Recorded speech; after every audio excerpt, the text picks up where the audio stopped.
All right, everyone, it's Darius at Off-Road Universe. Got a quick update on the CR500 project.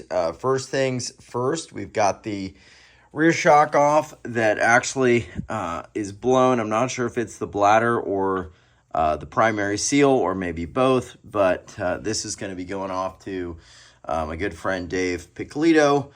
Many of you may know if you're from the old KTM Talk 440, 550 thread. Piccolito is going to be rebuilding this thing for me, and we're gonna get this on the bike as soon as possible. So yeah, we pulled the shock, and a few other updates. I've just been, going through, touching up the frame. I've not done the clear coat yet with hardener. Just kind of going in, cleaning up, detailing, etc. Everything looks great. We're also going to show you this here. We got the handlebars on. So that's great. I think I did a video showing you all this. I actually rebuilt the front brake. I think I mentioned it's a little bit of a bit of deposits in here. You know how these get kind of gummed up, and then you've got a little bit of an issue where, the brake kind of sticks. So I got a rebuild kit. I've rebuilt it. I just need to drop some more brake fluid in here and then bleed the brake system. The other thing that I did as well, let's see here, is not much going on, honestly, guys. Been pretty busy, was out of town, but just making slow and steady progress. Actually ended up getting another reservoir cap. The other one that we had was super yellow, so those are still available. They use those on a few different models. So I got that, and what else? Bit of cleanup. Not much else there. The main thing is getting that shock changed, but let me show you a few other things going on. Not a lot, but I'll give y'all kind of the updates as I kind of move through them. I have repainted the subframe. I'm waiting on the clear coat day where I'm going to go in and I'm going to clear coat a lot of stuff. I've detailed all the bolts on the subframe and actually marked them all up. If you can see, that is a subframe diagram, so I know where everything goes. So those are ready to go. I've also done a little bit of polishing on those.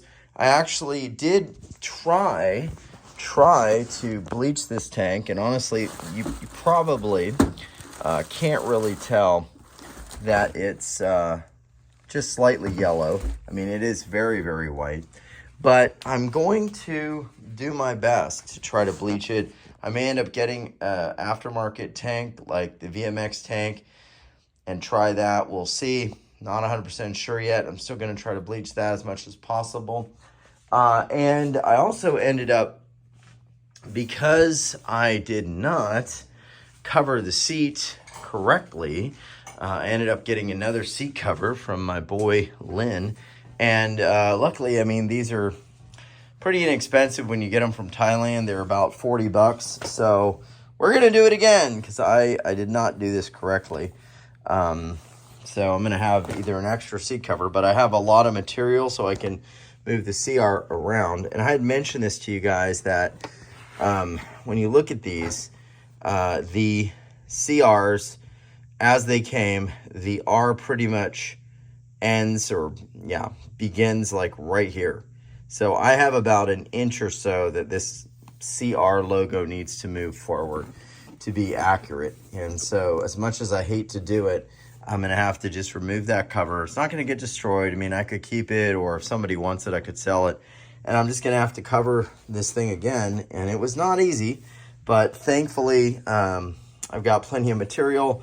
As you can see, it's huge. And the reason it's so big is I asked to make sure that I could align it perfectly and have enough material to stretch. So we're going to be doing that pretty soon. Pipe is still looking really good. We've got that all handled, painted. There's the beautiful KX500 that I rebuilt, and still need to put some time on that because we've got an error meter that says, voila, one startup. I've not yet even really ridden this thing. So yeah, that's what happens when you work too much and tinker in the garage a lot. I also don't have always access to a great place to ride these big bores. I ride my YZ250 a lot. So I've got this one pretty good. This is the FMF silencer. I think I showed you guys. I've got like a second, like a sticker that's going to go on there that's going to be basically a reproduction. And that's about it. We're slowly moving forward on this. Once I get the shock back and I decide what to do on the tank, I'm still going to try to bleach it. I may get a VMX tank. But once I get done with that, I'm gonna be moving forward. I mean, the bike's pretty much going to be done. So everything's moving forward. I want to show you guys something too here. On this WR, a lot of people have been asking me about what I do with the frames and how I treat them and everything. And so if you did watch the rebuild of this bike or the restoration, I ended up actually not painting any of this because this was really in perfect shape. If I did any detailing or touch up, it might have been like on some rust spots, whatever. There wasn't much at all, really. But what I did do was I found a spot, and I think it was probably like right around here.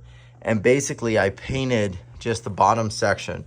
And then I used the Spray Max 2K clear with hardener. And I basically went over and I clear coated it.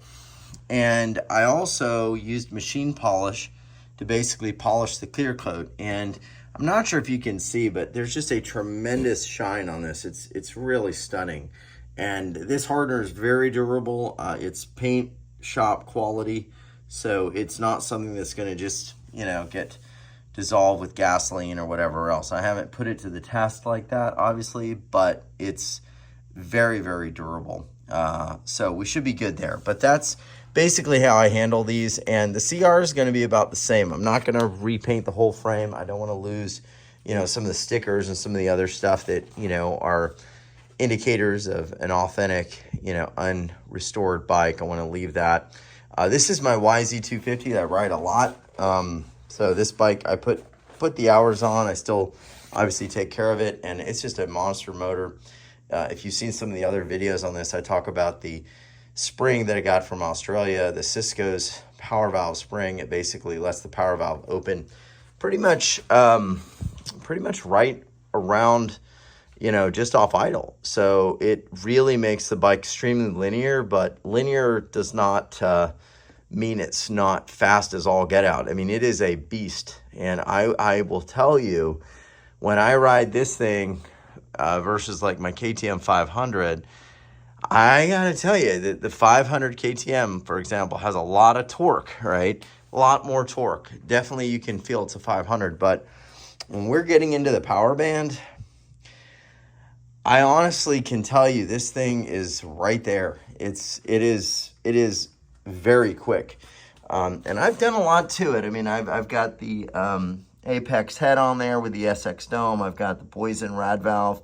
I've got the Cisco spring. It's a monster. Anyway, so that's where we're at with this bike. I'm super excited, but unfortunately got to get the shock off to get rebuilt. And that's going to move things, a little bit with a delay, but it's going to move things forward. And that'll be good. And I guess that's it. I thought I had more updates, but I figured it's been about a week. Haven't done much. So we're moving along. We're getting things buttoned up. She's coming together. And yeah, we're getting there. So I think once we get the shock back on and back from my good buddy, it's going to move very, very quickly. And then we'll just be dropping tank and plastics on, seat cover, and moving forward. So yeah, let me know if you got any questions or anything else, and we'll see you on the next update, hopefully when we get the shock back or some other interesting news.